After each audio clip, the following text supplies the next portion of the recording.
Today, Ash, we're talking about a giant, a brand that's given us everything. The company that looked at fast and then said, that's not fast enough. We've gathered the 12 most iconic, the most legendary Suzuki motorcycles ever built. These are machines that redefine performance and still leave engineers shaking their heads.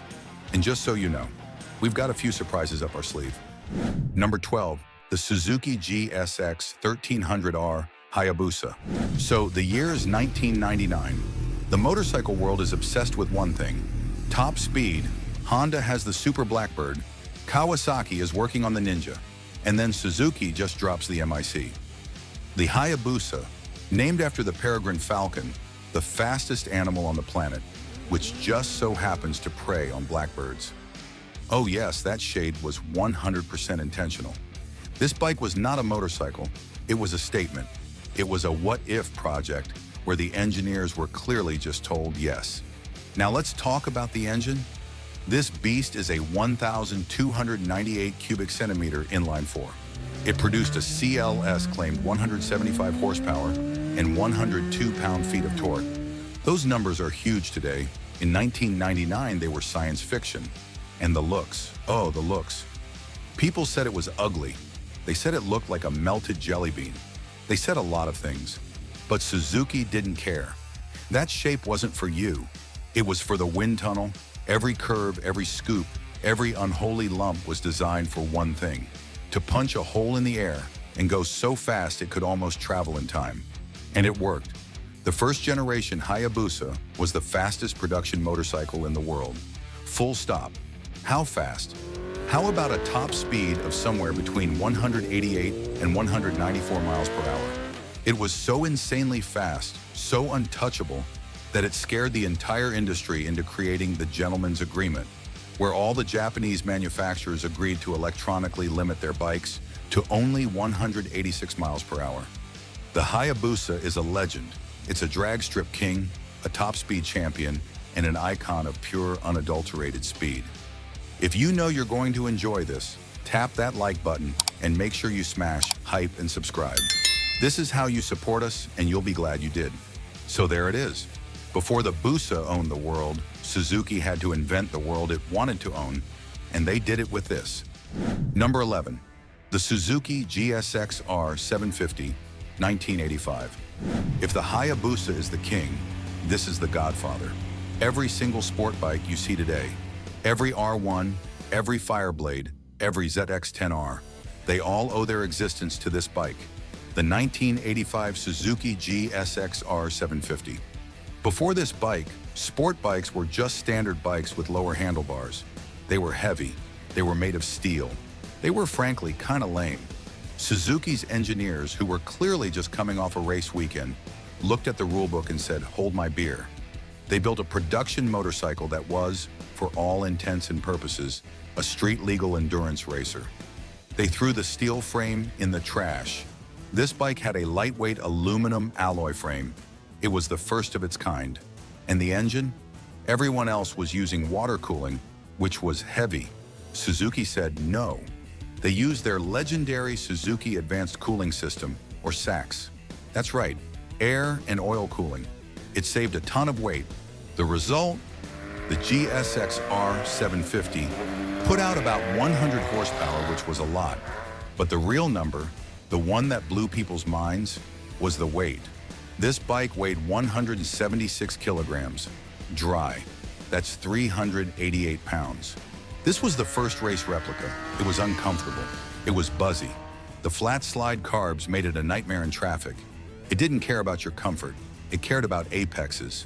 It was the first bike to be called a Gixxer, and it created the crotch rocket category single-handedly. It is, without a doubt, one of the most important motorcycles ever made. But Suzuki isn't just about breakneck speed on pavement. They also build bikes that can, go anywhere. And I mean anywhere. I bet you can't wait to see what it is. Number 10, the Suzuki V-Strom 1050 XT. Let's jump to the modern era. The adventure bike market is dominated. You've got the Germans with their big GS, the Japanese with the Africa Twin, the Austrians with their orange monsters, and then you have Suzuki just quietly building one of the most reliable, most capable, and most underrated adventure bikes on the planet. This is the V-Strom 1050 XT, and just look at it. See that styling? That big square headlight? That is a direct throwback to the legendary Dr. Big, Suzuki's original Paris-Dakar rally monster. But this is not just an old bike. Under the retro cool skin is a thoroughly modern machine. It's powered by Suzuki's bulletproof 1037 cubic centimeter V-twin engine, and it's pumping out a super healthy 107 horsepower. But with a V-twin, it's not about the horsepower, it's about the torque. This engine is a masterpiece of low-end grunt and mid-range punch. It's an engine that's happy to tractor up a rocky hill or cruise on the highway for 500 miles. The XT model means it's the tough one. Spoked wheels for off-road durability, crash bars, cruise control, a full electronic suite with ride modes and traction control, where it's got all the gadgets. But here's the V-Strom's secret weapon. It's the no-fuss adventure bike. It's not the most powerful, it's not the lightest, but it just might be the most reliable. This is the bike for the person who wants to ride to Alaska, not trailer it to a mechanic. It's the Toyota Hilux of adventure bikes. It will not let you down. But what if you love that V-twin engine, but you don't need all that plastic and suspension travel? What if you just want the essence? Oh boy, does Suzuki have the bike for you. Number 9, the Suzuki SV650. This bike is a cult. It is a legend. It is quite possibly the best all-around motorcycle ever made. The Suzuki SV650. It was first released in 1999, the same year as the Hayabusa. Think about that. In 1 year, Suzuki released the fastest, most insane bike on the planet, and the most practical, fun, and accessible bike on the planet. That is range. The heart of this bike, the reason it's so beloved, is the engine. A 645 cubic centimeter, liquid-cooled, 90-degree V-twin. It makes about 70 horsepower. 70! That doesn't sound like a lot, does it? Wrong. It's not about the number, it's about the character. This engine is a little torque monster. It's grunty, it's responsive, it makes a glorious noise, and it is absolutely unkillable. The SV650 is the ultimate chameleon. Is it a beginner bike? Yes, and it's the best beginner bike. It's light, it's low, it's forgiving. Is it a track bike? Yes. There is an entire racing class built around this motorcycle. Is it a commuter bike? It's one of the greatest commuters ever. Is it a fun canyon carver? It will embarrass bikes with twice the horsepower in the twisties. This bike is the answer to everything. It's simple, it's affordable, and it has that gorgeous signature trellis frame. The SV650 is the people's champion. It's the bike that taught a whole generation of us how to ride, how to wheelie, and how to fall in love with V-twins.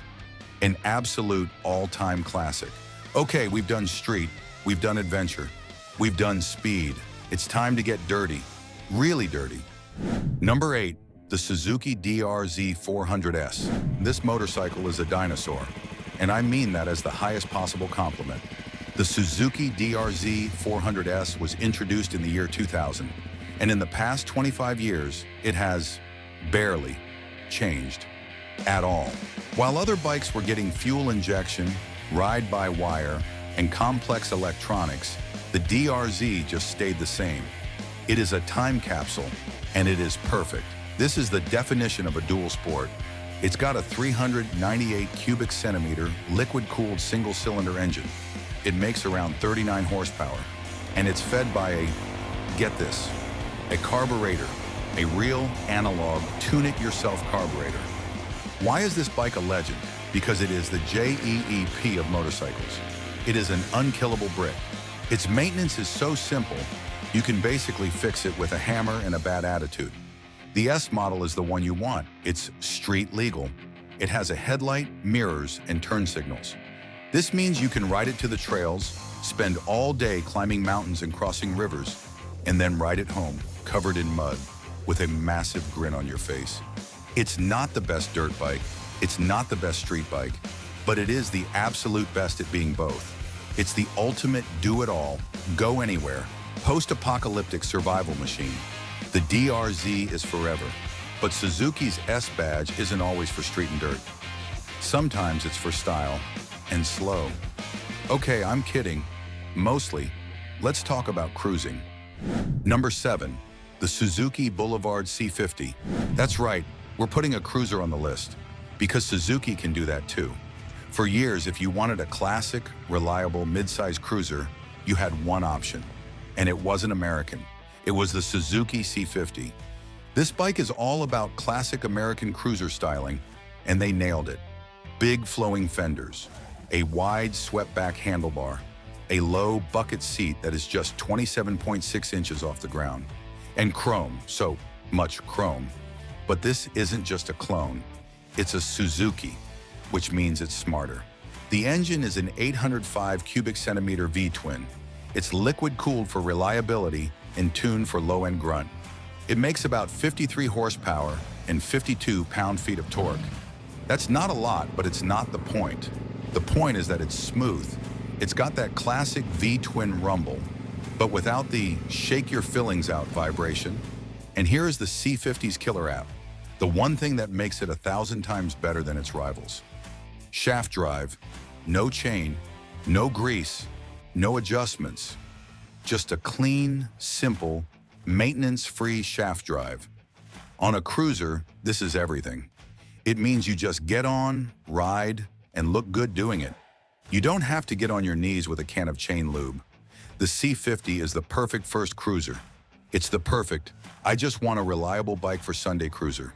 It's comfortable, it's beautiful, and it will run forever. So folks, before we go on, are you enjoying the video yet? Support us by liking, hyping, and subscribing. Now the C50 is all about smooth, classic, flowing lines. But back in the 80s, Suzuki's idea of style was a little more aggressive. Like, we gave a robot a sword aggressive. Number 6, the Suzuki Katana GSX-R1000S. Look at this thing. This is not a custom bike. This is not a movie prop. This is a factory motorcycle you could buy in 1981. This is the Suzuki Katana, and it blew people's minds. In a world of round headlights and boring U-shaped bikes, Suzuki hired a German design firm called Target Design, and those Germans were clearly watching a lot of Star Wars. The Katana was all sharp angles and science fiction. That tiny frame-mounted fairing, that rectangular headlight, the way the tank flowed seamlessly into the two-tone seat, it was art. Some even said it was controversial. And yeah, it was fast, damn fast. This wasn't just a pretty face. Underneath that radical skin was the heart of a beast, a 1,074 cubic centimeter air-cooled inline-4. It was pumping out a mind-blowing 111 horsepower. This made it one of the most powerful production bikes in the world. This was the first muscle bike. It was a GSX-R before the GSX-R existed. It was a drag racer in a spacesuit. The riding position was aggressive. The power was brutal. It was a bike that looked like it was going 100 miles per hour even when it was standing still. It was so ahead of its time that Suzuki has brought the name back. But nothing compares to the sheer, unadulterated 80s futurism of the original. What a machine. The Katana was the king of the early 80s, but in the mid-2000s, Suzuki created a new king.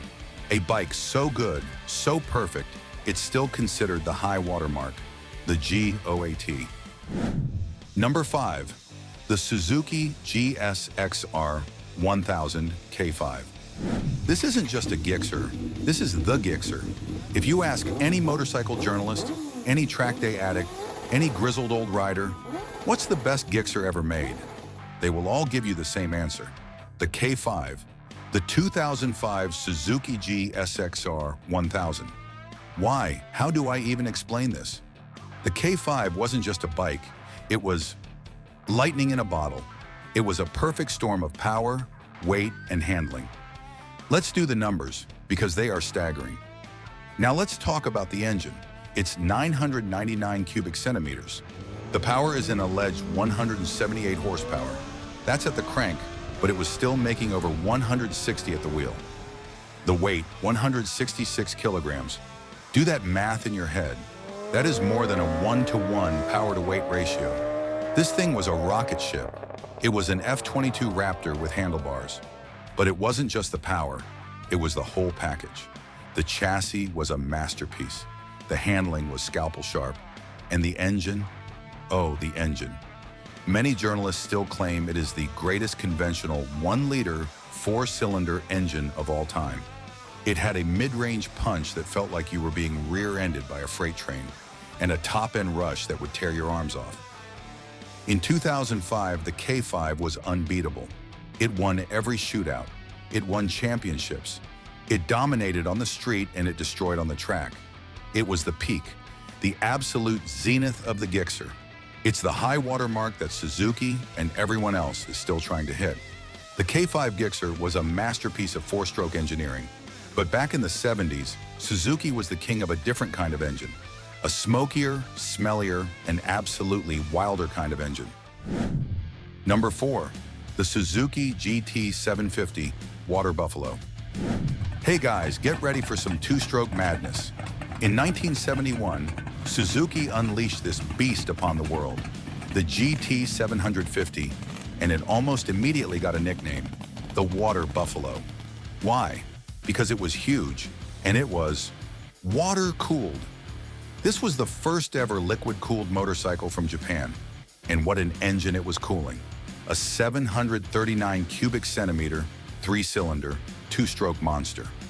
Now, if you know 2-strokes, you know they are simple, light, and powerful.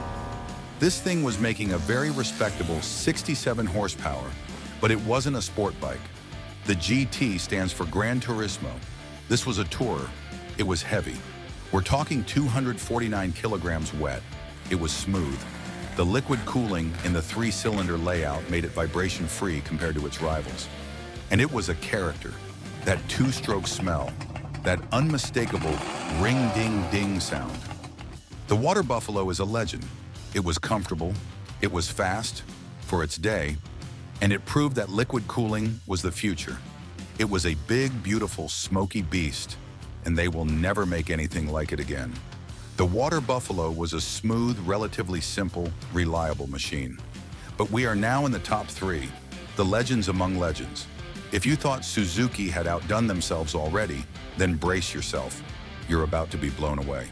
Number 3, the Suzuki RE5. This is it, the weird one. The one that makes everyone go, wait, what? Ladies and gentlemen, the Suzuki RE5. Yes, RE stands for what you think it stands for. Rotary engine. From 1974 to 1976, Suzuki, in a fit of absolute brilliant madness, built and sold a Wankel rotary-powered motorcycle. This wasn't some small batch experiment. This was a full-on, mass-produced bike. They spent a fortune developing it. The engine was a tiny, single-rotor, 497 cubic centimeter Wankel, and it produced a very smooth 62 horsepower. The goal? The lack of vibration. And it was smooth. But that's where the good news kind of ended. It was unbelievably complex. It had 2 oil systems. It had a massive car-sized radiator. It was heavy. It was thirsty. And it ran so hot that it had 2 layers of exhaust pipe to keep from melting riders' legs. And the styling. Oh, man! The first-year models had this insane Star Trek-inspired instrument cluster that was a giant cylindrical tube that looked like a can of tuna and opened with the key. It was wild. The RE5 was a complete and total sales disaster. Nobody bought it. It was too weird, too complex, and too expensive. But is it one of the best? Yes, because it is iconic. It represents a time when a company was crazy enough to try something nobody else would. They swung for the fences and struck out, but it was the most glorious strikeout in motorcycle history. The RE5 was a heavy, complex, and smooth street bike. But what about the other end of the spectrum? A bike with 1 cylinder, almost no weight, and a power band that hits like a light switch.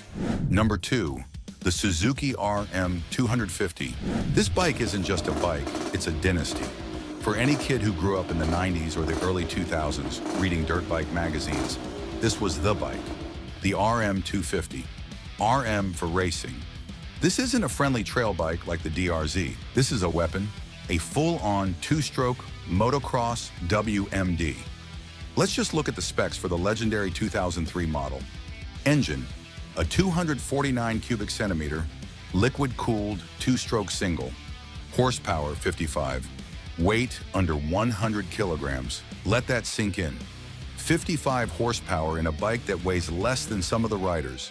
This bike was not for beginners. It was not for commuting. It was for one thing: winning races. The power band wasn't a curve, it was a cliff. It was all bog, bog, bog, and then bam. Violent, arm-stretching, eyeball-flattening power. The RM250 is the bike that Ricky Carmichael, the GOAT of motocross, built his legacy on.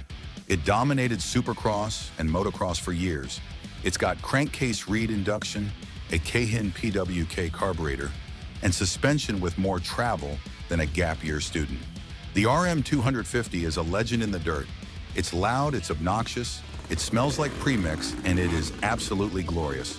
But friends, we're at the end of our list. We've seen speed, we've seen dirt, we've seen weirdness. We need a bike that combines the power of a Gixxer, the comfort of a cruiser, and the attitude of a bandit. Now it's time for the ultimate hooligan bike. Number 1, the Suzuki Bandit 1200S. This is it, my number 1. The greatest Suzuki of all time, the Suzuki Bandit 1200S. Why? Why this over the Hayabusa? Why this over the Gixxer? Because this bike is for the people. In the mid-90s, Suzuki had a stroke of genius. They had all these old air and oil-cooled GSX-R1100 engines lying around. These were bulletproof, torque monster engines. So what did they do? They retuned them for even more mid-range torque, stuffed them into a simple, cheap steel tube frame, and sold it for almost no money. The Bandit was born. Talking about numbers, the 1200 engine made about 98 horsepower. That's fine. The real number, the torque, we're talking 80 pound-feet or more, and it hit at like 3,000 RPM. This bike was a hooligan, a monster. It was the poor man's super bike. It would do clutchless wheelies in 3 gears. It was a drag racer, a tourer, a commuter, and a stunt bike, all in one. The S model with its half fairing was the best one. It gave you just enough wind protection to tour across the country, but it was still light enough to throw around in the corners. The Bandit is a cult classic for a reason. It is the definition of a muscle bike. It's not sophisticated, it's not high-tech. It's just a massive engine, 2 wheels, and a pair of handlebars. It's simple, it's brutally effective, and it might just be the most fun you can have on a motorcycle for the money. Let me know in the comments. What did I miss? What is your number 1? And if you enjoyed this ride, do me a favor. Click on the next video, hit that like button, hit subscribe, hit hype, and ring that bell so you never miss an upload.